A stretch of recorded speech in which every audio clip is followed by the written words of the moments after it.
ऐसे वाला पार्ट है। पंजाब में 100 मार्क्स का पंजाबी में ऐसे आ जाता है, ठीक है। एंड उसमें इंग्लिश में भी 100 मार्क्स का, तो 200 मार्क्स का तो ऐसे होगा। एंड ऐसे एक इस तरीके की चीज़ है उसके रिगार्डिंग आप कंट्रोल कर सकते हो। आपको लैंग्वेज में गुड होना चाहिए, क्योंकि आपने अपनी थॉट्स को ट्रांसलेट करना है पंजाबी, हिंदी, इंग्लिश।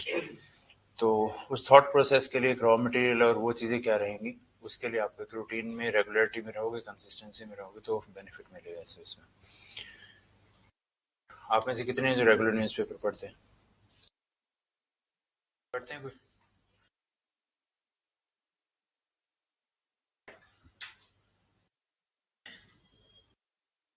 न्यूज़पेपर कौन कौन है जो पढ़ते हैं इसमें? कोई नहीं। कौन है जो अपेयरिंग है अभी भी, या कंप्लीटेड लॉ है?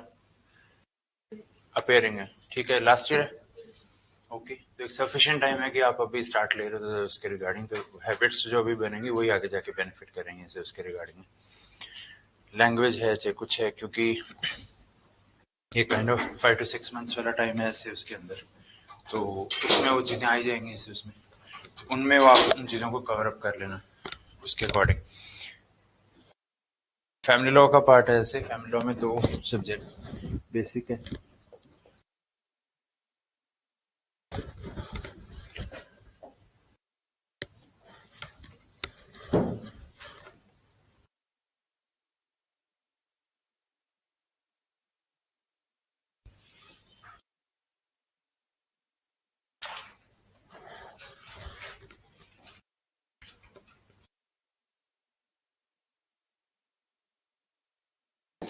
कस्टमरी लॉ भी इसी के पार्ट है ऐसे इसके रिगार्डिंग।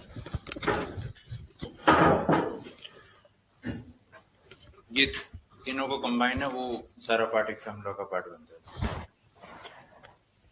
अगर हम एक दूसरे एस्पेक्ट से देखें, सिविल लॉ 2 के अंदर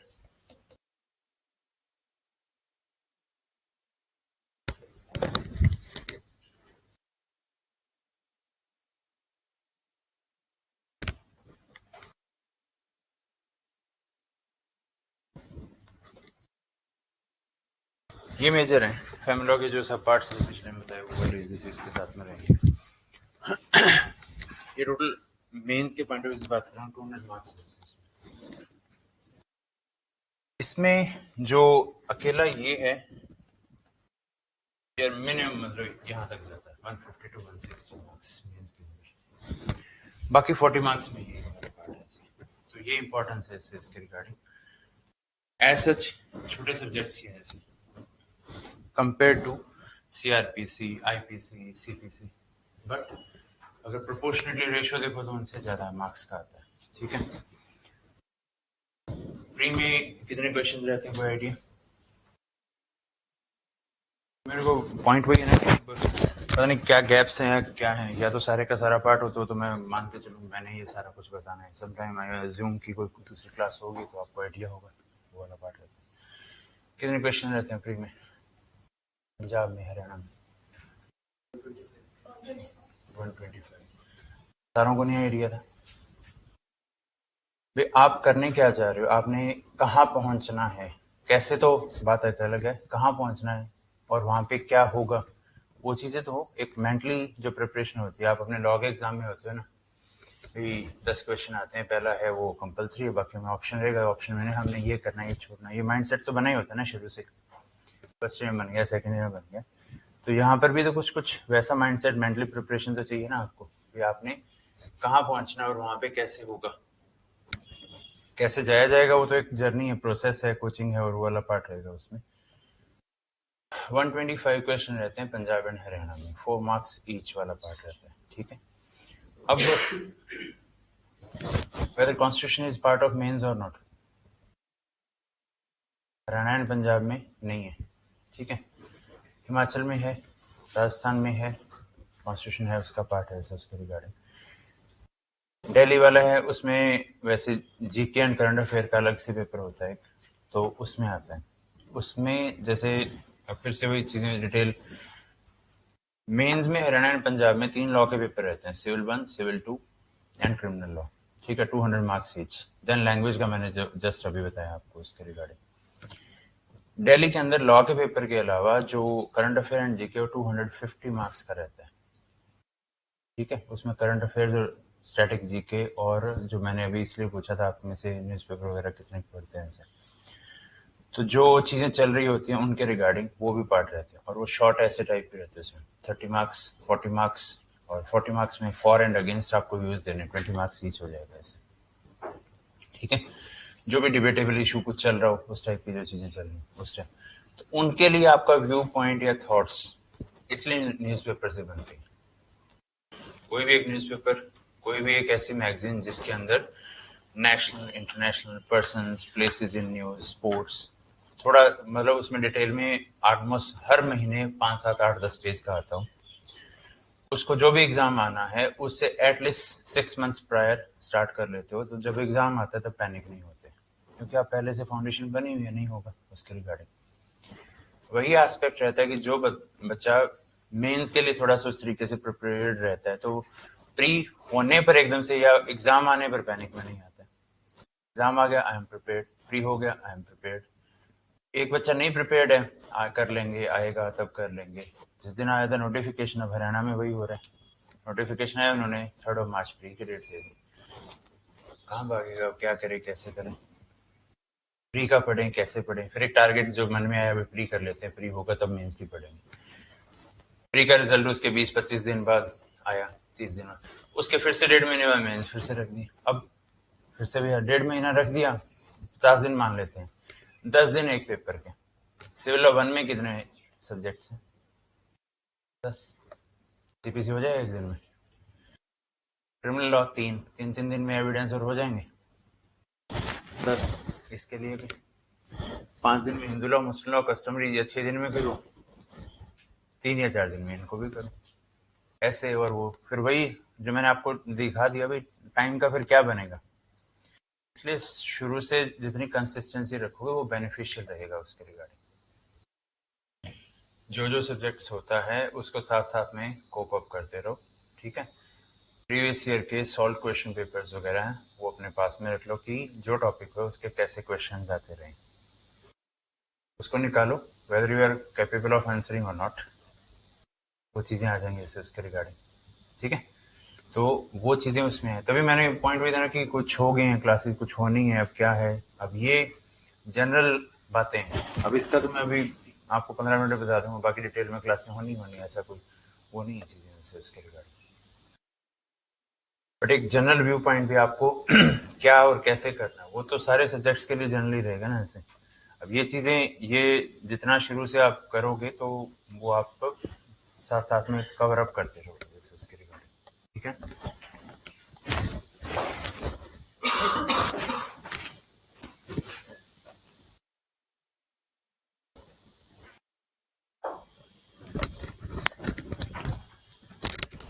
हिंदू लॉ के अंदर 4 हैं मेजर जो एक्ट्स हैं।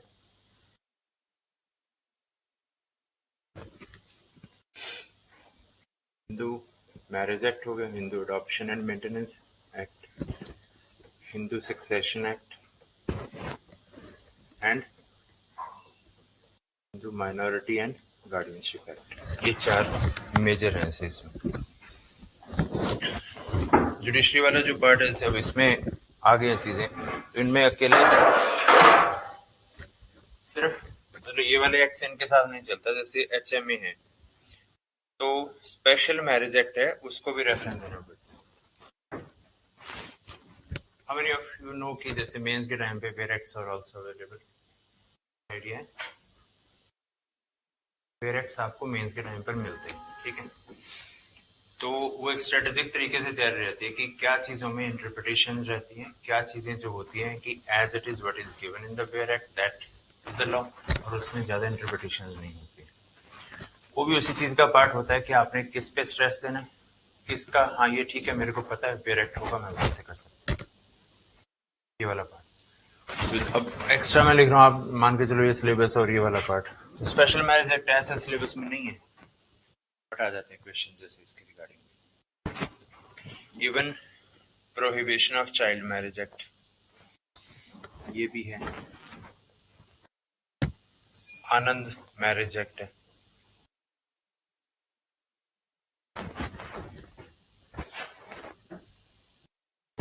आनंद मैरिज एक्ट 6 के रिगार्डिंग हो गया, वो स्पेसिफिक हो गया इसमें।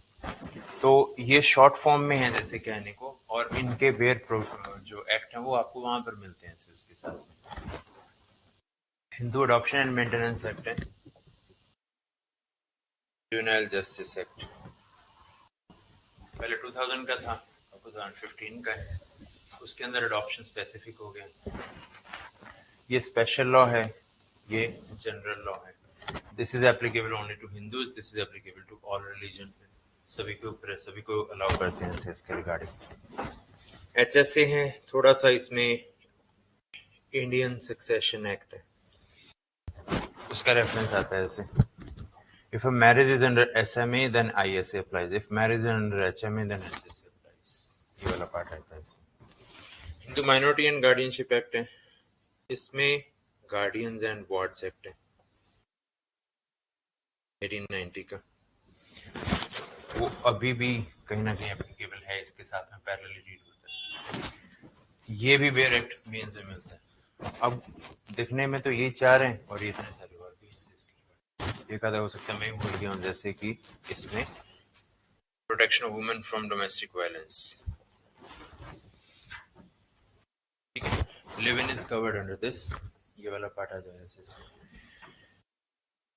एंड एक जो पीछे था ट्रेंडिंग इश्यूज रहते हैं उसके रिगार्डिंग रहता है। उसमें ट्रेंडिंग का कहने का मतलब क्या हो गया कि वो IPC के साथ भी लिंक हो सकता है और फैमिली लॉ के साथ भी, सेम जेंडर मैरिज,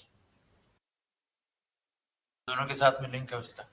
IPC के साथ इफ नॉट कंसेंशुअल, और इफ कंसेंशुअल देन इसके साथ में। पॉइंट भी आ गया उसी के रिगार्डिंग। बट मैरिज को रिकॉग्नाइज सुप्रीम कोर्ट ने भी नहीं किया, रिलेशन इज रिकॉग्नाइज्ड, तो उसका एस्पेक्ट कोई लेटेस्ट लॉ है, केस लॉ है, तो ट्रेंडिंग उस टाइम पर मौके की सिचुएशन रहती है। हर टाइम पर कुछ ना कुछ ऐसा रिलेटेड रहता है। जैसे एज ऑफ गर्ल 18 से 21, वो इशू हो गया। सेम जेंडर मैरिज का इशू हो गया। लिव इन का स्टेटस हो गया कि एक मैरिज है, इकट्ठे रहे 2 दिन, उसके बाद अलग अलग हो गए, डिवोर्स लिया नहीं, उसके बाद में हस्बैंड रहने लग गया किसी और पार्टनर के साथ में, उसके साथ वो 25 साल रहा है और उससे उसके 4 बच्चे भी हैं। Later on he dies, then who will inherit the property? ये इसका और इसका कंबाइंड आ गया क्वेश्चन मेन में से उसके लिए who will inherit, और मेंटेनेंस भी मांग ली उसकी जो सेकंड जो लिव इन पार्टनर थी उसके रिगार्डिंग।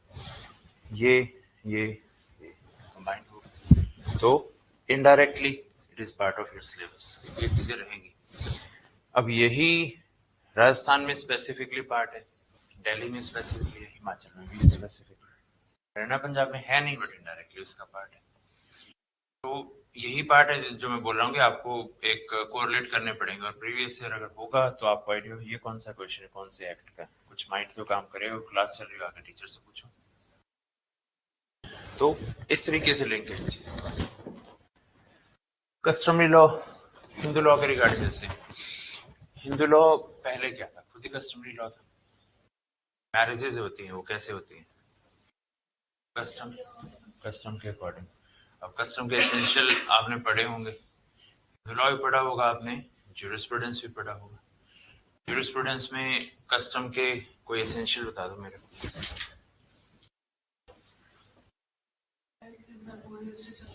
ठीक है, हाँ, और आप बताओ पीछे।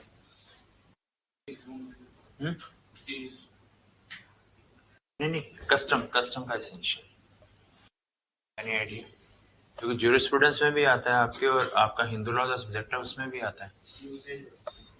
बस ठीक है, यूजेज होता है लॉन्ग प्रैक्टिस, उसको बोलते हैं हम कॉन्टिन्यूटी, जो चला रहा है। कॉन्टिन्यूटी का opposite, it should not have been abandoned. जो कस्टम आज से 50 साल अबैंडन हो गया पहले, उसको खत्म हो गया। अब कस्टम के एसेंशियल वही है जो आपने ज्यूरिस में पढ़े, आपने वहां पर उन्हीं के साथ में लिंक करके हिंदू लॉ का पार्ट है और वो कस्टमरी का भी पार्ट है, ठीक है। लॉन्ग यूजेज आ जाएगा, टाइम इमेमोरियल आ जाएगा, एंटिक्विटी आ जाएगा कि कब से यूज हो रहा है पता ही नहीं है, लॉन्ग प्रैक्टिस भी है, ये तो है पॉजिटिव जैसे उसके रिगार्डिंग। उसके अलावा नेगेटिव, नेगेटिव कहने का मतलब है it should not be immoral, should not be against public policy, should not be against law. ये नेगेटिव वाले पार्ट आ गए। अब इनका एक एग्जांपल कैसे करोगे कि जैसे HMA से पहले हिंदूज में भी, अब what is polyandry? Polygamy, polygamy, polyandry नाम सुना है क्या? मोर देन, हाँ, polyandry more than one husband, polygamy more than one wife, bigamy general दोनों के लिए more than one, already existing marriage के बाद में भी फिर से मैरिज हो जैसे उसके रिगार्डिंग। ठीक है, ये वाला पार्ट हो गया। अब क्या हिंदूज में भी एक से ज्यादा मैरिज होती थी कि नहीं होती थी? होती थी। अब इसके अंदर सेक्शन 5 का क्लॉज 1 आ गया। लॉ ने क्या बोल दिया, अभी एक ही पार्टनर होना चाहिए स्पाउस। तो जो मैंने नेगेटिव वाला पॉइंट बोला उसके अगेंस्ट हो गया ये वाला पार्ट, तो उस तरीके से हो गया। तो इस तरीके से कोई लॉ बन गई। उसके बाद पॉइंट आता है कि सुना होगा जैसे एक वर्ड मुकलावा, अनजान क्या होता है? मूवी याद है कि कुछ पर्टिकुलर याद है? हाँ, कॉस्ट कटिंग होती है भी, जो बच्चे हैं सभी की मैरिज एक बार में करता हूँ। बाद में क्या होगा, छोटा सा फंक्शन होगा 5-4 बंदों का और उसमें फिर उसको ससुराल भेज दिया, जैसे ये वाला पार्ट हो गया। वो चलता है जैसे उसके रिगार्डिंग अरेंज मैरिज। और अब वो चाइल्ड मैरिज भी होती है जैसे उसके रिगार्डिंग। अब चाइल्ड मैरिज वाला पॉइंट है, फिर वो कैसे गया कस्टम के अगेंस्ट? सती था, बट हम जैसे फैमिली लॉ से रिलेट करेंगे तो एक अलग पार्ट हो गया। और ऑलमोस्ट कह लो कि इन एक्ट्स के भी 125 साल पहले खत्म हो गई थी कहानी। एंटी सती एक्ट अराउंड 1830s में आ गया, जैसे टाइम पर आ गया जैसे वो। उसको तो हम कहीं ना कहीं एक सोसाइटी और सोसाइटल कस्टम्स वाला पार्ट है, ये फैमिली कस्टम्स वाला पार्ट है उसकी उस तरीके से चीजें। तो चाइल्ड मैरिज के लिए इन्होंने क्या बोल दिया, सेक्शन 5 क्लॉज 3 आ गया इसमें। प्लस जैसे ये वाला एक्ट है 2006 का, इससे पहले भी 78 में भी एक लॉ बनाया, उसमें भी पनिशमेंट वगैरह डाल दी गई थी, इसमें भी पनिशमेंट वगैरह डाल दी गई है। तो उस सेंस में ये बन गया।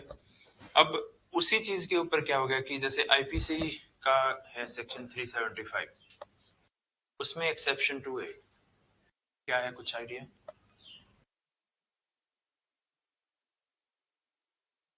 अब जनरली तो क्या था जैसे उसके रिगार्डिंग कि पर्टिकुलरली पॉइंट उसके साथ रिलेटेड है, वो चाइल्ड मैरिज वाले पॉइंट से ही रिलेटेड है से उसके रिगार्डिंग। केस लॉ कौन सा ऑनलाइन में बता सकते हैं?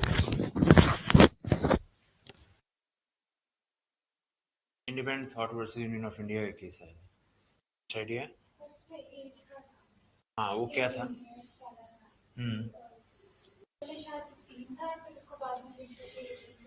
हम्म तो उससे पहले एक्सेप्शन में क्या था कि अगर वो वाइफ है चाहे चाइल्ड ही है, बट 18 से अगर कम है, 16 से अबव है, तो फिर वो रेप नहीं काउंट होगा। इंडिपेंडेंट थॉट में बोल दिया कि चाहे वाइफ भी है तो भी वो रेप काउंट होगा। दैट मीन्स उन्होंने एक्सेप्शन सेकंड को अनकॉन्स्टिट्यूशनल बता दिया। वो 21 को कर लो, 14-15 स्पेशल प्रोविजन फॉर चिल्ड्रन वाला क्राइटेरिया रह लो जैसे, ये चीज के बेस पे। अब उसका इम्पैक्ट हो पर्सनल लॉ तक भी तो आएगा ही आएगा। अब पर्सनल लॉ तक आएगा तो कहीं ना कहीं कस्टम के साथ इनकंसिस्टेंसी भी आएगी। वो उन्होंने एक जुडिशियल प्रेसिडेंट के थ्रू बोला। हिंदू लॉ के अंदर कहने को एज प्रोविजन दिए हुए हैं। अब मुस्लिम लॉ के एग्जांपल लेते हैं, उसमें तो एज ऑफ प्यूबर्टी क्या है, 15 ईयर्स। 15 साल से अगर अबव है देन दैट पर्सन, बॉय और girl, can marry as per his और हर विशेस, जैसे वो वाला पार्ट रहता है उसके रिगार्डिंग। उस तरीके से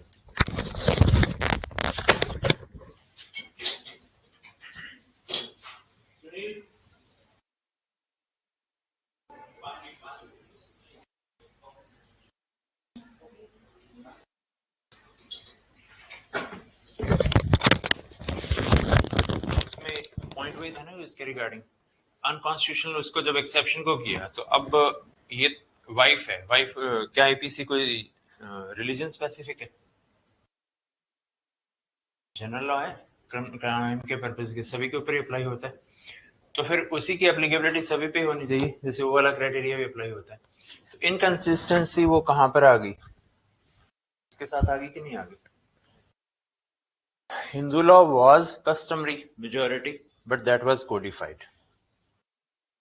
Muslim law is customary and small bit of it is codified. Acts इसके अंदर भी है.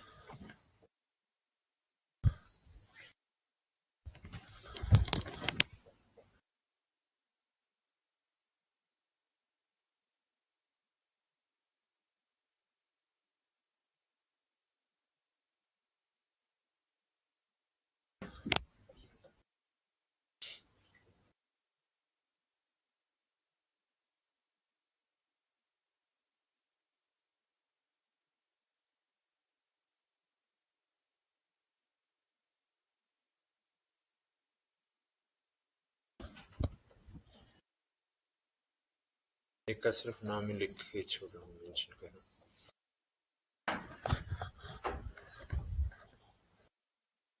ये है आपका जो बेयर एक्ट जैसे उसमें मिलेगा, तो उसमें भी पॉइंट्स ये है.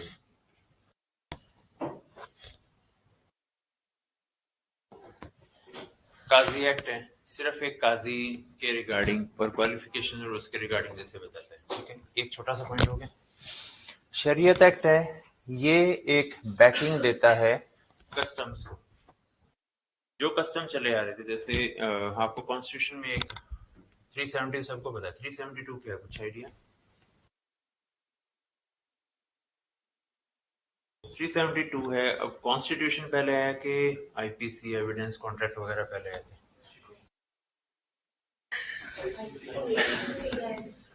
वो पहले के थे ना, सारे के सारे पुराने ब्रिटिशर्स के टाइम के.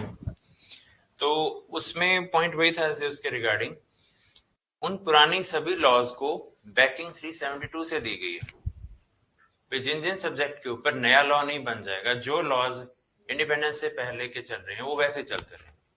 This is given in 372. Source 372, read with article 13. ये वाला पार्ट 13 में कुछ डॉक्ट्रिन है, कुछ आइडिया हुआ आपको? सुनाओ. एक्लिप्स क्या है? सुनिए तो, ग्रहण होता है, इतना ही पता है. और कुछ?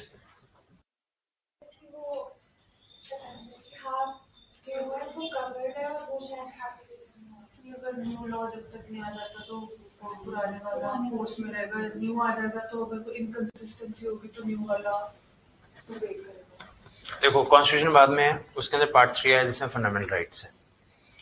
अब पॉइंट यहां पर ये आ जाता है कि अगर पहले वाली pre constitution laws they are violating part 3, then part 3 eclipse होगा कि वो लॉ एक्लिप्स होगी? एक्लिप्स क्या, वो तो पता है ना भी, एक्लिप्स हो गया, अभी चीज को ढक दिया ऐसे, एक इसके आगे ये eclipse, now this is not visible, वो वाला पार्ट हो गया. उल्टा कह रहे हो, पार्ट 3 तो सुप्रीम है.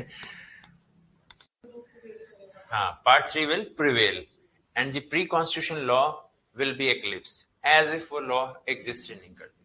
This is eclipse.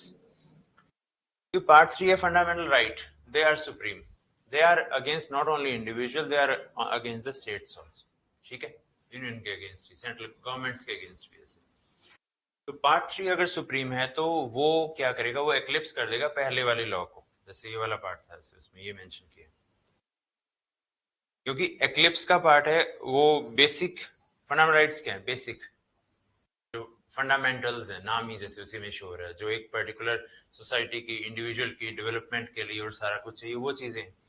जब कोई लॉ उसी के लिए हिंड्रेंस बनेगा तो फिर वही एक्लिप्स होगी ना पुराने वाले लॉ. तो इसलिए मैंने बोला था 13 को 372 के साथ में, उसी के कारण क्या होगा, जो वायलेट करेगा वो एक्लिप्स हो जाएगा उसके रिगार्डिंग. एक और डॉक्ट्रिन उसी में, सिविरेबिलिटी, सुना होगा वो क्या है?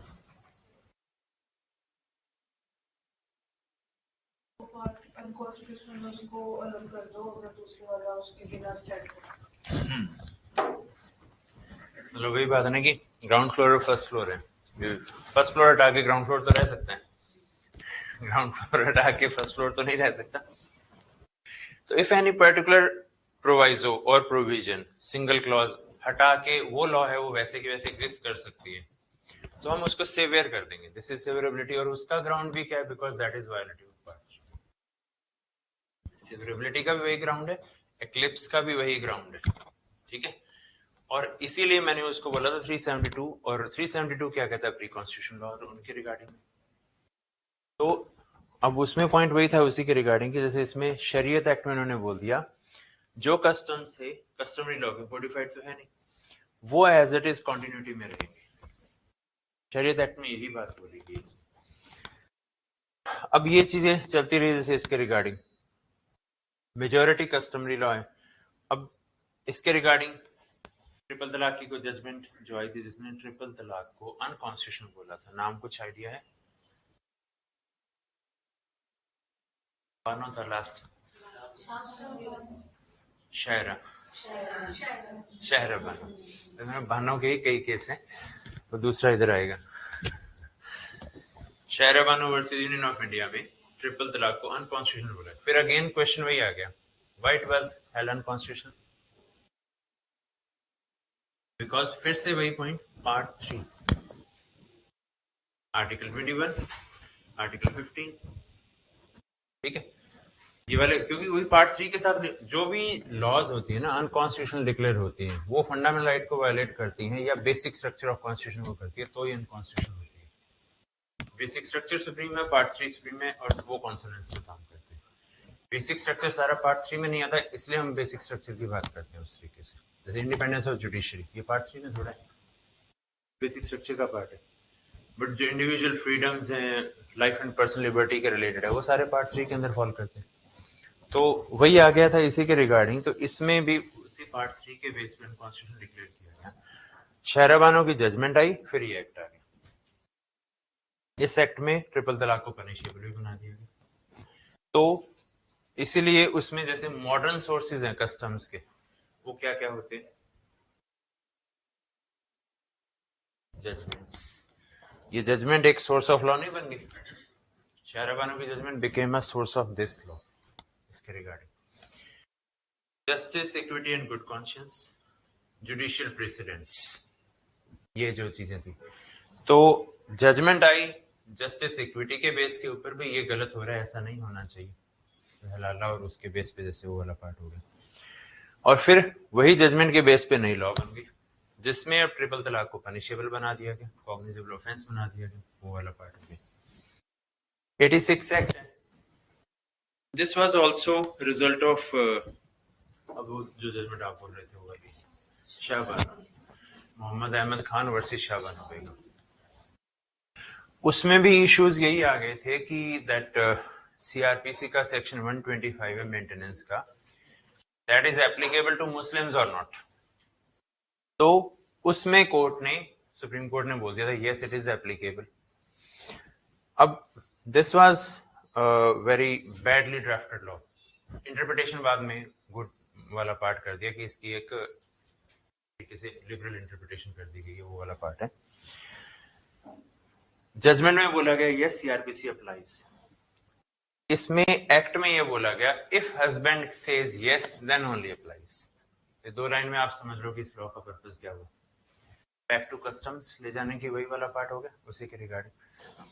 बाद में इसमें यही इसकी इंटरप्रिटेशन आ गई। मोहम्मद अहमद खान वाला जो केस था उसके बाद तो ये जजमेंट आई। जजमेंट के बाद में लतीफी की जजमेंट थी इसके रिगार्डिंग, उसमें डिक्लेयर इसको अनकॉन्स्टिट्यूशनल डिक्लेयर करवाने के लिए फाइल किया गया। भाई ये this is a discrimination between two women belonging to two different religion. अब ये डिस्क्रिमिनेशन वाला पॉइंट है, कौन से फिर से पार्ट से रिलेट कर गया? पार्ट 3 इक्वालिटी वो वाला पार्ट प्लस 21 वाला पार्ट भी। एक के साथ इनजस्टिस, एक के साथ जस्टिस, ऐसा नहीं होना चाहिए वो वाला पार्ट। तो फिर ये लॉ की इंटरप्रिटेशन ये कर दी गई that will be the same judge and the same maintenance will be provided that is given under CRPC under this act also. But इसका सोर्स भी क्या बना? जुडिशियल प्रेसिडेंट ही बना अगेन। तो वही कस्टम का जो एसेंशियल वाला और रिसोर्स वाला क्राइटेरिया वो इसी के साथ में रिलेट होता है। अब ये मेंटेनेंस से डील कर रहे हैं, ये ट्रिपल तलाक एक, ये कस्टम्स को बैकिंग दे रहेगा। लिमिटेड टॉपिक्स इवन है यहाँ पे जो डील कर रहे हैं इसके अलावा। इसके अलावा बाकी सारे का सारा कस्टमरी है, मतलब जो कस्टम थे उसी के बेस पर ही चीजें चल रही। और इसी के रिगार्डिंग अभी क्या पता जब तक कहीं आप आगे एग्जाम में जाओ कहीं एक आर्टिकल 44 वाला पॉइंट ना आ जाए, जैसे क्रिमिनल लॉ चेंज हो गई है। क्या है 44? Uniform civil code, 3 criminal law तो चेंज हुई है बाय दैट टाइम अपने अलग अलग कर रहे हैं, यही किया जाए, this is a family law और वो वाला पार्ट कुछ जगहों पे स्पेस छोड़ के वी कांट से, मतलब क्योंकि वही है ना कि जब बोले लॉ चेंज हुए तो इसका भी कुछ नहीं कह सकते, वो डिपेंड्स। टिल दैट टाइम तो आपका यही जो पोर्शन और इस तरीके से जो पैटर्न है वही चीजें फॉलो हो रही हैं, उसके पार्ट है, ठीक है। अब बच गया जैसे इसमें customary law.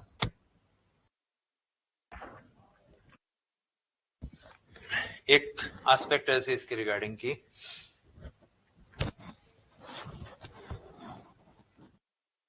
whether a younger brother can marry elder brother's widow.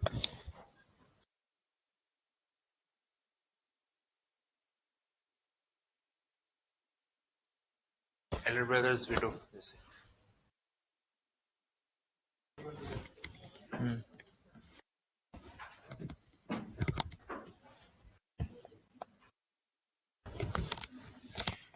अब क्या रहेगा, जनरली या एक्सेप्शनली? जनरली क्या है, this is a prohibited relationship, prohibited relationship में मैरिज नहीं करनी, जैसे ये वाला पार्ट है। एक्सेप्शनली है वो कस्टमरी लॉ में फॉल करता है। इसके अंदर जो कस्टमरी का जो पार्ट है, कस्टमरी के अंदर कुछ लिमिटेड टॉपिक्स हैं जिसमें कि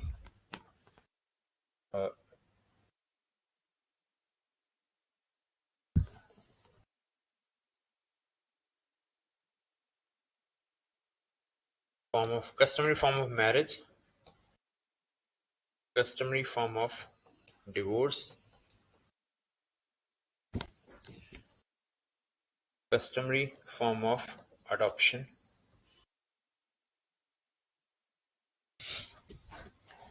ये बेसिक चीजें प्लस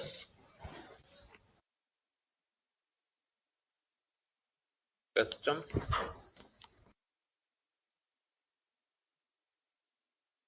एसेंशियल्स, प्रूफ,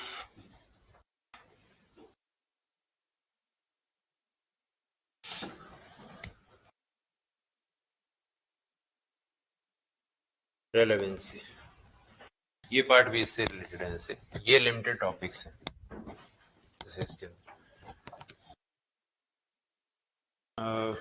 प्री के अंदर रेयरली चांस है कि 125 में से एक आधा क्वेश्चन है, बट मेंस में जो मैंने आपको अराउंड 150 टू 160 बोला, उसमें एक 10 मार्कर क्वेश्चन आता है इसका, ठीक है। 10 मार्कर इसका हो जाता है, 40 मिनिमम मार्क्स ये मुस्लिम लॉ हो जाता है, अराउंड 150 होगी, 100 मार्क्स का हिंदू लॉ हो जाता है।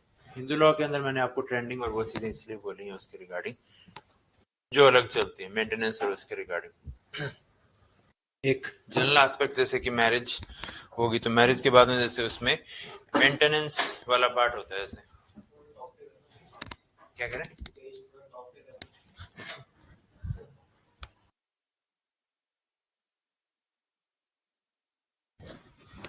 कौन किसको मेंटेनेंस देता है as a matter of right, husband wife को।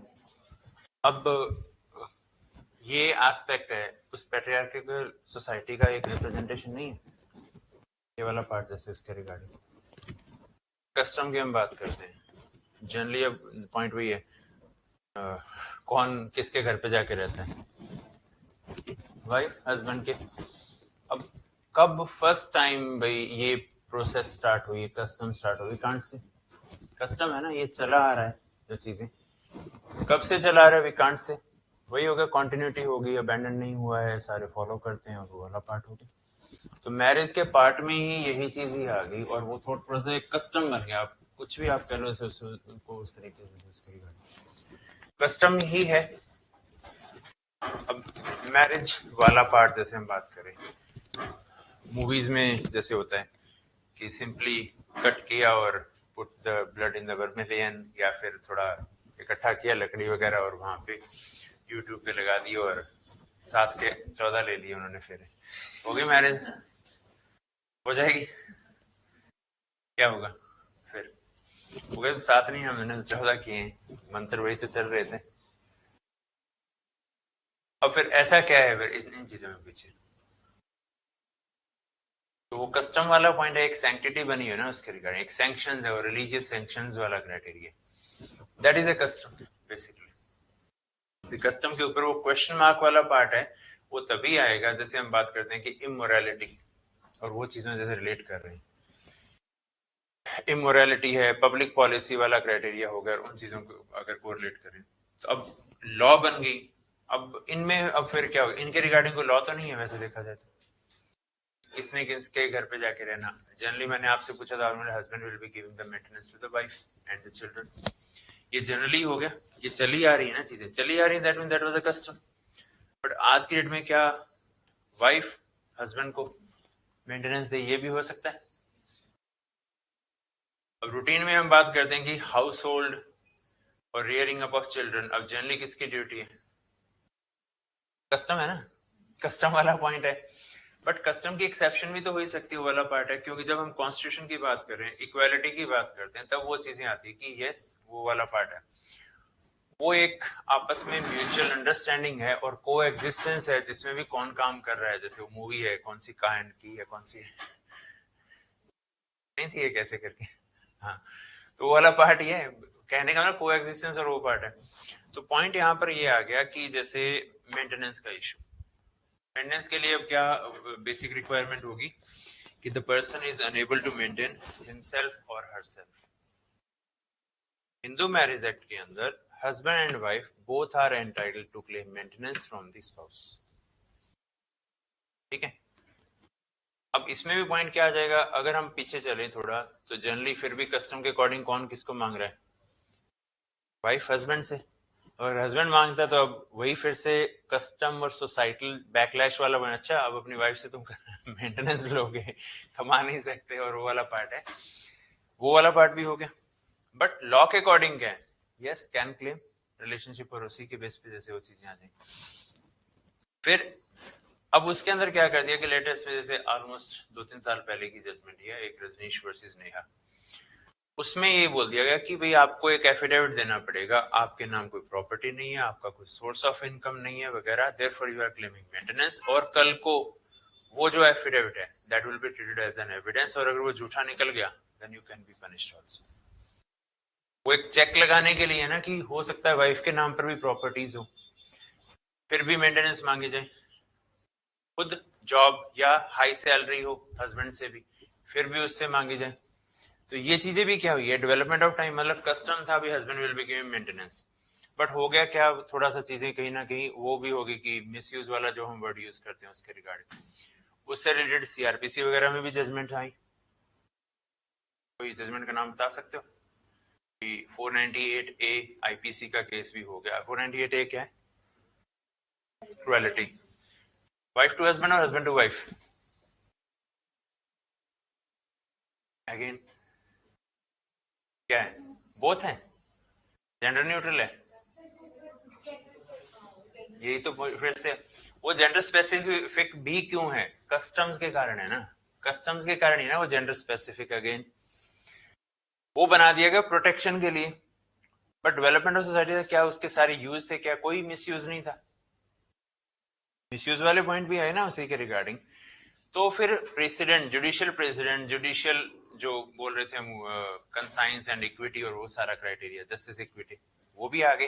Arnesh Kumar versus state of Bihar की जजमेंट आई, ललिता कुमारी की आई, भाई सिर्फ भी वो केस हो गया, इसका ये मतलब नहीं है कि आप हस्बैंड और उसके रिलेटिव सबको अरेस्ट कर लो, क्योंकि वो कॉग्निजेबल बनाया हुआ, तो वो चीजें भी उसको बैलेंसिंग करने के लिए है ना। बट कस्टम का रोल है, आईपीसी तक में भी कस्टम का रोल आ ही रहा है ना, उसी के अंदर भी आ रहा है, तो इनमें भी आ रहा है, मेंटेनेंस है, ये सिविल प्रोसीडिंग, इनमें भी आ रहा है वही का वही पार्ट। अब उसी में भी उन्होंने उधर वो बोल दिया भी अरेस्ट करना जरूरी नहीं, इधर इन्होंने जजमेंट और इसमें बोल दिया भी एफिडेविट दो, एफिडेविट झूठा निकलेगा तो भी फॉल्स एविडेंस के लिए तैयार है ना। तो ये बैलेंसिंग करने के लिए ये चीजें क्या है, मेरा कहने का पर्पज है, these are the latest developments, you must be aware of such kind of judgments. क्योंकि क्वेश्चन पूछते हैं, सिंपल प्रोविजन आपको पता है वो क्या है, बट उसमें चेंजेस क्या हो गए, ये हो गए, अदरवाइज तो सिंपल इंटरप्रिटेशन क्या है, भी क्रुएलिटी है, हस्बैंड या उसके फैमिली मेंबर्स ने वाइफ के साथ की है, केस कर दिया, कॉग्निजेबल है तो जी पकड़ो, ये तो हो गया एक strict robotic mechanical process. But we are humans, तो फिर ह्यूमन अप्रोच तो रहनी चाहिए। क्या हमेशा और हमेशा सारे केस ऐसे अब कल को जाके वो फेक प्रूव हो जाए, मान लो एक्विट हो गया, बट पर्सन और उसके फैमिली मेंबर हरास हो गए कि नहीं हो गए, सफरेंस तो होगी। अब उसका पर्पस क्या, कि हस्बैंड वाइफ रहते ही अलग थे, उसके हस्बैंड के माँ बाप रहते भी 500 किलोमीटर दूर थे, उसकी बहन उससे 700 किलोमीटर दूर, अब नाम लिखवा दिए सबके, लाओ जी पकड़ लिया सबको, होता था, तभी ये जजमेंट पास करनी पड़ी। जिन जिनका नाम आ गया ना भी इनने सबने मारा पिटाई की, और उन्होंने एक डे चूज कर लिया जिस दिन सारे वहां पर थे, उस दिन थे बस, ठीक है, इन्होंने उसी दिन पीटा था, बस ये हुआ था। वो तो बाद में जाके प्रूव हुआ कि पिटाई हुई थी कि नहीं हुई थी, और whether actual cruelty was there, physical cruelty was there और नॉट वाली। तो बाय दैट टाइम अगर वो पर्सन कोई भी है, किसी जॉब में है, एक रेप्यूटेड पर्सन है, जैसा भी उसका एक रेपुटेशन है, वो तो हरास हो गया, सफरेंस होगी। तो इसलिए वो जुडिशियल प्रेसिडेंट आया। शुरू हुआ सारा कुछ कस्टम से, किसने किसको मेंटेनेंस देनी, ये चीजों से, किसने किसके घर पे रहना, सारा कस्टम वाला पार्ट, उसमें भी प्रोटेक्शन दी गई, क्योंकि डॉवरी के केसेस भी होने लगे थे, इसलिए वो डॉवरी वाला आया। डॉवरी को प्रायर स्टेप पर रोकने के लिए क्रुएलिटी वाली लॉ आई, क्योंकि अगर ये क्रुएलिटी वाला डर ना हो तो डायरेक्टली हो सकता है कि डेथ हो जाती, होती भी थी, जैसे होता है ना ब्राइट बर्निंग वाला, जो नाम हम सिंपली थोड़ा बोलते हैं भी आग लगी बस खाना बनाते टाइम, हर केस में जैसे ये होने लगे। उसका प्राइस स्टेप भी, कभी भी मार पिटाई थोड़ी बहुत हुई तभी आपको प्रोटेक्शन, बट उसके यूज में मिसयूज भी आ गए, फिर जुडिशियल प्रेसिडेंट्स आ गए, ये वाली सारी चीजें। तो ये सारी चीजें फिर इवन सीआरपीसी के 41 कैपिटल ए प्रोविजन तक भी डाल दिया गया। Police will make a preliminary inquiry whether there is a requirement of arrest or not. अगर काम पूछताछ से चल सकता है तो पकड़ना क्यों, वो कहाँ भागे जा रहे हैं, उसके हस्बैंड के बूढ़े माँ बाप है, चाहे कोई और भी, अगर वो जब जब बुलाया तब तब आ रहे हैं, फिर अरेस्ट करके उनसे कौन सा रिकवरी करवानी है जो चोरी कर रखी है उन्होंने। मतलब प्रैक्टिकल एस्पेक्ट दे दिया ना, तो चीजें कहाँ से हैं ये रिलेट होती है, तो है इंटर रिलेटेड लॉ वाला पार्ट जैसे उसमें। अब मैंने क्वेश्चन आपसे पूछा था कि वो younger brother with Elder brothers window का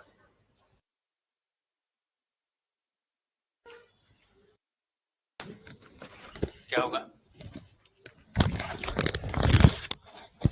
कस्टमरी में हो सकता है, ठीक है। हरियाणा है, पंजाब है, दोनों पे customary. Haryana was also part of Punjab, even Pakistan का पंजाब है वो भी आल्सो पार्ट ऑफ पंजाब।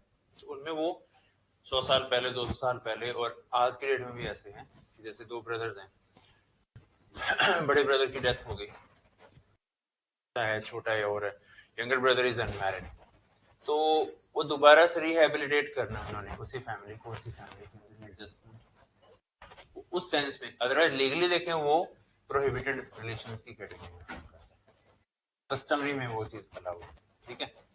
और जो हम बात मैंने उसमें लिव इन के अंदर क्या सेरेमनीज रहती है, लिव इन नाम तो सुना होगा जैसे आपने उसके रिगार्डिंग, तो लिव इन के लिए क्या सेरेमनीज है, कोहैबिटेशन ओनली, कंसेंशुअल कोहैबिटेशन, ये वाला पार्ट ही है उसके रिगार्डिंग। बट पॉइंट वही आ गया, जैसे मैंने आपको एक क्वेश्चन अभी थोड़ा पहले बोला था ना कि एक मैरिज थी, 2 दिन के बाद में जाके किसी लिव इन पार्टनर के साथ में रह लिया 25 साल, तो कौन से की वैलिडिटी है, लीगल सैंक्शन है। मैरिज तो 2 ही दिन की है, वो 25 साल है, बच्चे भी हैं वहां पर, किसको हम ज्यादा वे करेंगे। वाइफ में मैरिज वाली वाइफ का ज्यादा रहेगा, बच्चों का तो इक्वल रखी रहेगा।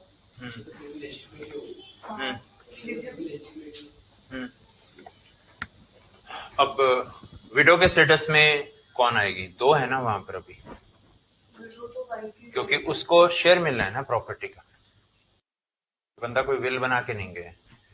अब इसके लिए जो 2 दिन मैरिज होने के बाद में भी अनमैरिड है, वो कह रही भी मैं हूँ लीगली विडो, दूसरी जो है पार्टनर वो कह रही है कि 25 साल तो मेरे साथ रहा है, देखो आधार कार्ड से लेके सब जगह नाम मेरा ही, हस्बैंड का नाम वही लिखा हुआ है, बच्चों के फादर्स नेम में भी उसने अपना नाम एडमिशन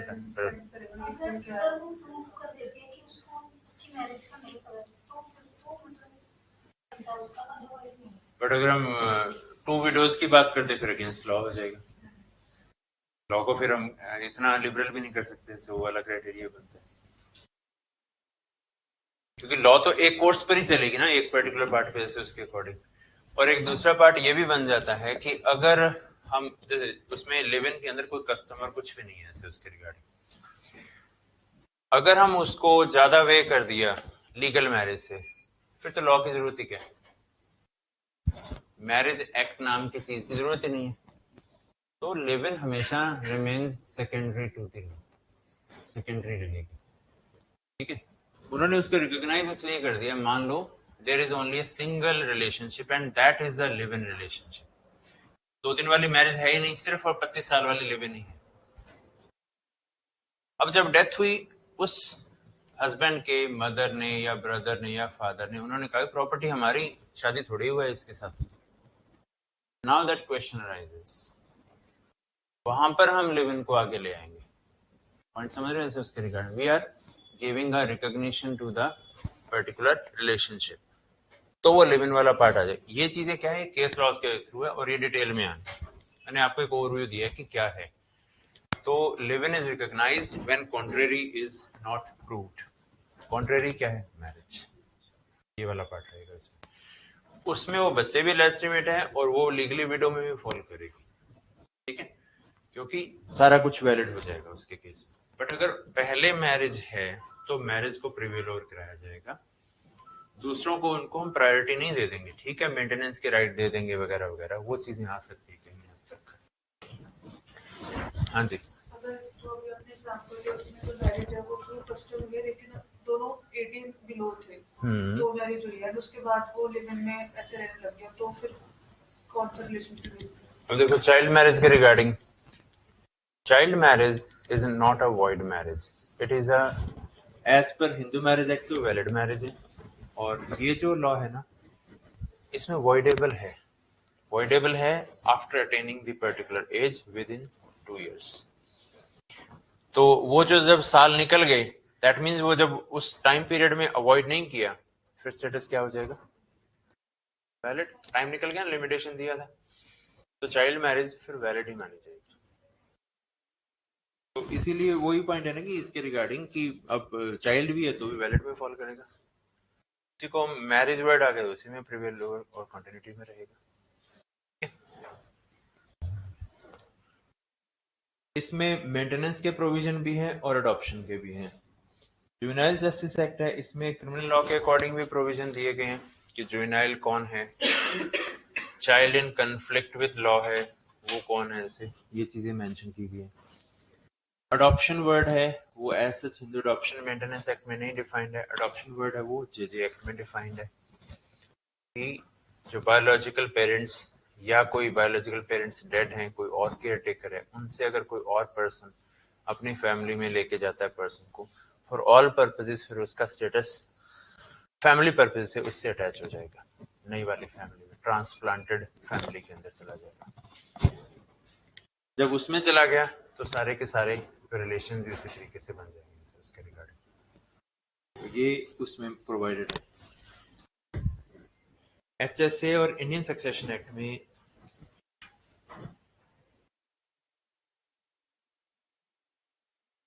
इसका क्या मीनिंग है, नो विदाउट विल, टेस्टामेंट्री है, विल वाला क्राइटेरिया, ठीक है। तो जो एचएसए है ना वो इंटेस्टेट सक्सेशन से डील करता है, ठीक है। जब हिंदू फीमेल की डेथ हो जाएगी तो किसको कितनी प्रॉपर्टी मिलेगी, वो सारे rules regulation Hindu succession act में। एचएसए के एज सच 2 पार्ट्स हैं, अगेन फिर से वही इश्यू आ जाएगा, कस्टम वाला जो क्राइटेरिया, प्रायोरिटी पहले किनको मिलती थी प्रॉपर्टीज में, मेल बेटों को मिलती थी ना भाई। एक वैसे एग्जांपल ले लेते हैं क्योंकि कस्टम है उसकी छाप हर एक जगह ही है। राजा के बाद में डेथ हो जाती है, उस गद्दी पे कौन बैठता था, बेटी को या बेटे को, बेटा। बेटा छोटे वाला, मंझला, बीच वाला या सबसे बड़ा। अब ये चीजें क्या है, कस्टम है। यही कस्टम की छाप अनकोडिफाइड हिंदू लॉ में भी, हिंदू अनकोडिफाइड के अंदर वर्ड एक है कर्ता, हेड ऑफ द फैमिली। कर्ता कौन होता है हेड ऑफ द फैमिली? मान लेते हैं फादर जिंदा है, फादर करता है। अब उसके 3 बेटे हैं, सबसे बड़ा है, ये कहां से निकल गया है चीज? कस्टम।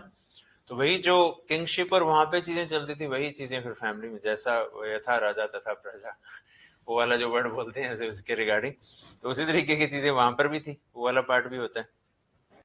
तो वो फैमिली कस्टम में भी वही चीजें चल रही थी। और दूसरा एक और पार्ट उसके अंदर, जो एक वैसे एग्जाम्पल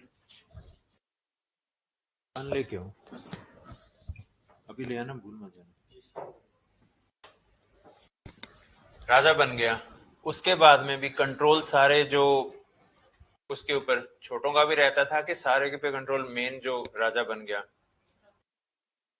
जो प्रिंस था अब राजा बन गया, तो उसी का कंट्रोल हो गया। तो पुरानी कस्टमरी लॉ के अंदर भी कर्ता की पावर्स एब्सोल्यूट होती थी। ठीक है, अभी भी इस टाइप के कस्टम कई जगहों पे ऐसे चलते हैं, कुछ ट्राइबल एरियाज ऐसे हैं, अगर एक से ज्यादा बेटे हैं तो उनमें सिर्फ बड़े वाला ही मैरिज करेगा और मैरिज भी नहीं करेंगे। ऐसे कस्टम आज भी हैं कुछ जगहों पे, लिमिटेड जगह ऐसे इसके रिगार्डिंग। जो सारी प्रॉपर्टीज है वो सबसे बड़ा बेटा है ना, बस उसको मिल जाएगी, उसकी मर्जी पर होगा कि छोटों को देनी है तो दे दो, नहीं तो मत दो चाहे। अब ये स्कैटर्ड कस्टम है, ये हिंदू लॉ में भी चलते थे। तो कर्ता की पावर्स इसलिए एब्सोल्यूट थी, ठीक है, और इनको ये पावर चली आ ही रही थी उसी तरीके से, बट इनके ऊपर भी चेक्स आए धीरे धीरे करके, भी कर्ता की मर्जी आई तब प्रॉपर्टी बेच लेता था, कि उसी की मान ली गई प्रॉपर्टी। जब वो भी बड़े वाले के जो फादर था मान लो, उसके जाने के बाद वो कर्ता बन गया, एब्सोल्यूट पावर्स बन गई। ब्रिटिशर्स के टाइम पर तब उसके ऊपर जजमेंट्स आनी स्टार्ट हुई, कॉन्स्टिट्यूशन से पहले और 1900 के बाद में, उस टाइम पर उनमें जुडिशियल प्रेसिडेंट भी आने लग गया कि भी जो प्रॉपर्टी बेचनी है वो लिमिटेड पर्पस के लिए होनी चाहिए, फैमिली का फायदा हो, फैमिली को इमरजेंसी है या कोई रिलीजियस पर्पस है। वो चीजें कस्टम में आई, ये चीजें आ गई। और उसके बाद में फिर हिंदू सक्सेशन एक्ट आ गया। हिंदू सक्सेशन एक्ट में जो कोपार्सनरी वर्ड है सिर्फ और सिर्फ सेक्शन 6 में यूज होता है, बाकी सारे के अंदर नहीं यूज होता है। उसमें एक वर्ड था सर्वाइवरशिप, कुछ आइडिया है उसका क्या है?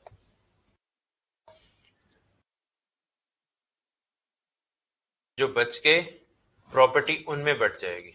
जैसे शुरू में मैंने क्या बोला कि जो सबसे, मान लो 4 भाई हैं, सबसे बड़ा सारी उसकी मर्जी पर छोटों को देनी है कि नहीं देनी है। एक प्रॉपर्टी बेचता था अपनी मन मर्जी से, बाद में उसमें चेंज होने लगे, भी जरूरतें हैं तो बेचो, नहीं तो वो प्रॉपर्टी आपको बाप दादा से मिले तो अपने बेटे पोतों के लिए छोड़ के जाओ, अननेसेसरी कामों के लिए नहीं, मत बेचो। ये वाला पार्ट आया। ये फेज भी चला क्योंकि इकोनॉमी वही क्या थी, एग्रीकल्चर बेस्ड, और वही वाला पार्ट था, वही चीजें चल रही थी जैसे उसमें। फिर उसमें और इंप्रूवमेंट्स होगी, उसमें उन्होंने बोल दिया कि जो मेल मेंबर्स हैं सबको बराबर मिलेगी। ये कस्टम में चेंज आ गया, सारे को पार्टनर यस करेंगे तो बेची जाएगी, तो नहीं तो नहीं बेची जाएगी। और कंडीशंस वही रहेंगी, religious purpose, benefit of estate, legal necessity, ये वाला पार्ट हो गया से उसके अंदर। अब ये कस्टम थे, कस्टम ही रहे, आज की डेट में भी कस्टम ही है अभी भी। मान लो अगर फादर को प्रॉपर्टी वगैरह बेचेगा तो वो जरूरतों के हिसाब से वो वाला पार्ट है, बट उसमें चेंजेस क्या आ गए, प्रॉपर्टी का जब रिकॉर्ड बनने लगे, अब उसके अंदर ओनर का नाम तो आएगा ही आएगा ना। अब ओनर का नाम लिखा जाएगा तो कोपार्टनर का सबका लिखा जाएगा। कोपार्टनर का 4 है, चारों का लिखा गया, उनमें से किसी एक की डेथ होगी, उसकी जगह उसके एलआर आ जाएंगे, वो एलआर आ जाएंगे एचएसए के बेस पर। ठीक है, रेवेन्यू लॉज क्या होती हैं, कुछ आइडिया? एग्रीकल्चर लैंड का लेखा जोखा उसमें लिखा होता है। अगर कोई एग्रीकल्चर फैमिली से बिलोंग करता हो तो can you tell the meaning of word girdawari? गिरदावरी जमाबंदी।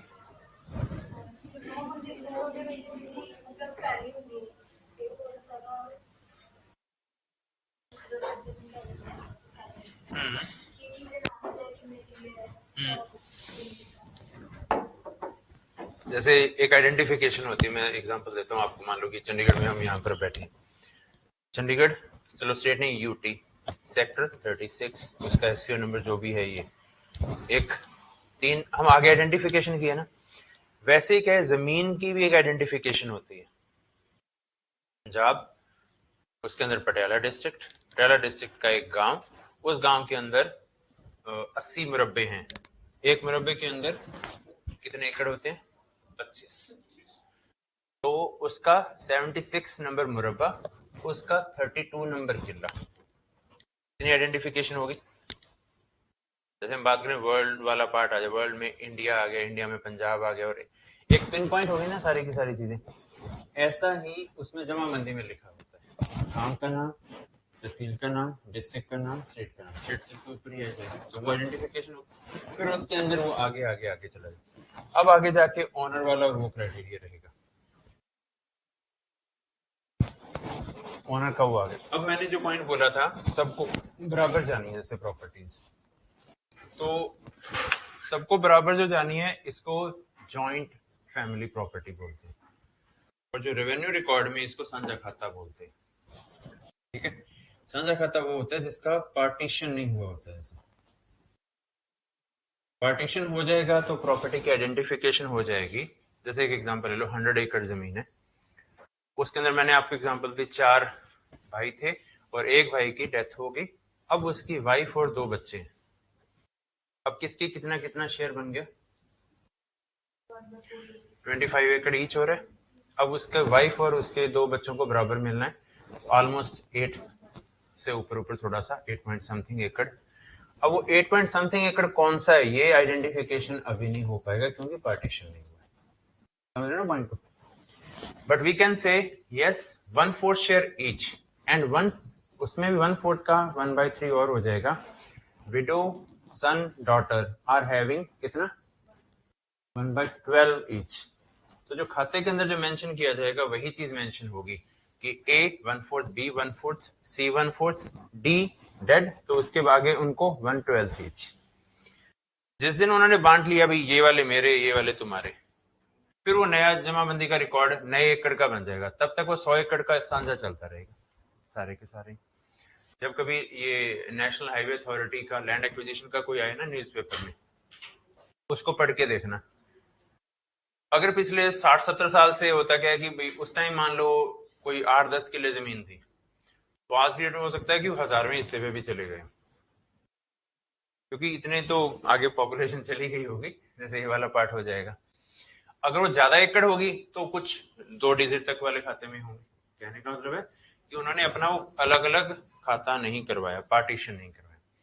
This is joint family property, कर्ता, पावर्स, पार्टीशन, यही अनकोडिफाइड में और क्या। समझ रहे हो पॉइंट को? ये कस्टमरी था, और कस्टमरी को लॉ के साथ में चलना पड़ता है। जुडिशियल ऑफिसर बनते हैं स्पेसिफिकली रेवेन्यू लॉ की क्लासेस होती हैं आपकी स्पेसिफिकली, क्योंकि पार्टीशन सूट्स वगैरह आते हैं। तो ये वर्ड्स की नॉलेज होनी चाहिए। प्लस क्या कि जैसे मुगल्स ने राज किया तो उन्होंने वो परमानेंट सेटलमेंट वगैरह की, तो उन्होंने उर्दू के वर्ड थे वो डाल दिए। आईपीसी, सीआरपीसी, रेवेन्यू लॉज, इनमें वो छाप है अभी भी। जैसे उसके रिगार्डिंग, जैसे वर्ड मुलजिम है, मुलजिम क्या हिंदी का वर्ड है? उर्दू का वर्ड है। जमाबंदी, गिरदावरी, ये सारी चीजें क्या है? सारे ये उर्दू के वर्ड है। तलाशी, ये सारे उर्दू के वर्ड है। वो कॉमन पार्लेंस में यूज में आते रहे तो वो होता रहे इस तरीके से, ऐसे उसके रिगार्डिंग। तो वो सारे के सारे वर्ड है ना, वो इसलिए कंटिन्यूटी में है। इवन अगर आपको एफआईआर पढ़ के देखना पंजाबी वाली, आपको देखना पड़ेगी क्या पढ़ रहे हो उसके लिए सही लिखा है क्या उसके अंदर वो उर्दू के वर्ड्स हैं। हाँ, वही सारे के सारे उसमें। तो सारे के सारे जो है ना वो अभी भी उसमें है। तो उसी सेंस में जमाबंदी और इसमें रेवेन्यू में वो भी वही सारे के सारे। तो यही चीजें हैं जो हिंदू लॉ का जो मैंने आपको शॉर्ट में, तो वो सारा कुछ इसके अंदर आ जाएगा। अब माइनॉरिटी गार्डियनशिप एक्ट की बात करें तो खेवट नंबर, और वो उसी के रिगार्डिंग पर्टिकुलर एक पत्थर लगाए होते हैं कुछ, वहां पर एक एरिया आइडेंटिफिकेशन करके खेवट नंबरिंग की होती है आगे। आज की डेट में क्या सैटेलाइट से मैपिंग होगी स्टार्ट, बट वो सैटेलाइट मैपिंग भी है उन्हीं पुराने जो पत्थर लगे हुए थे उन्हीं की वजह से। पुराने टाइम पर क्या था कि पत्थर कह लो एक पिलर टाइप था जैसे 8-10 फीट, जिसको फेंसिंग नहीं है, वो उन्होंने हर मुरब्बे के 4 कोनों पे लगाए होते हैं। उसी से अगले की मुरब्बा नंबर कौन से की आइडेंटिफिकेशन मेजरमेंट करनी है वो करनी होती है ऐसे उसके रिगार्डिंग। तो वो एक पर्टिकुलर नंबरिंग जैसे होता है ना कि पर्टिकुलर एक बड़ा खाता है उसका, जैसे मैंने आपको एग्जांपल दी थी कि हम छोटे छोटे कहने को सेक्टर 36 आ गया, डी आ गया, इसके अंदर भी कितने सारे घर उनमें आ गए, उनमें भी आ गया फ्लोर आ गया, फ्लोर में भी अगर डिवीजन हो तो फिर उसका और नंबरिंग हो जाएगी। वो उस तरीके से पार्टीशन वाला पार्ट किया होता है उसके अंदर। जनरली कौन होता है गार्डियन?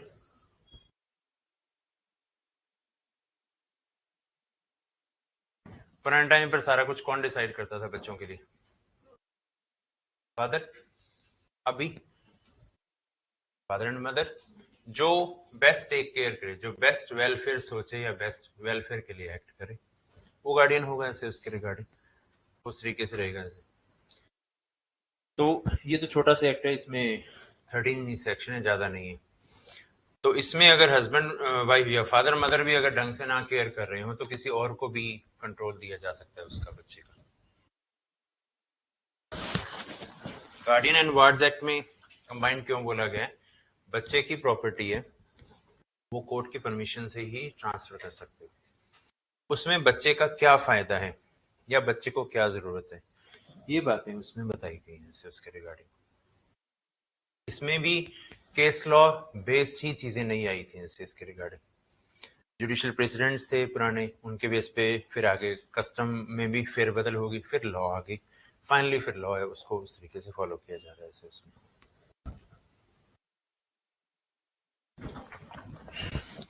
ठीक है, अब बाकी देखो नोट्स और वो सारे चलेंगे, उसके अकॉर्डिंग कंटेंट भी में रहेंगे सारे के सारे।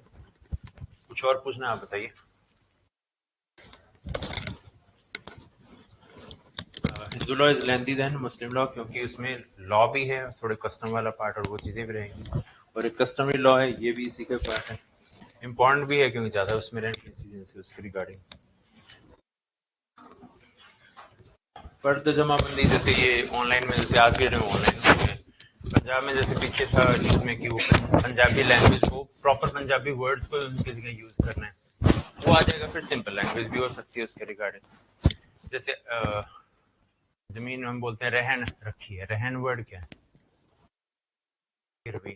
अब टीपीए के अंदर मॉर्टगेज वर्ड है, जैसे तो गिरवी रखना है उसको रहन वाला पार्ट है, आड़ रहन है उसी का एक टाइप है जैसे उसी के रिगार्डिंग। तो ये सारे के सारे जो है ना वो उसके ऊपर। यस, डाउट्स कुछ और कुछ चलो, बाकी जैसे सब्जेक्ट होगा वैसे वैसे बुक्स एंड नोट्स वगैरह पढ़ते रहेंगे। शुरू से कंसिस्टेंट रहना तो चीजें ठीक रहेंगी। ये मत लेके चलना कि अभी तो मेरी एलएलबी पेंडिंग है या अभी कोई नोटिफिकेशन नहीं है, अभी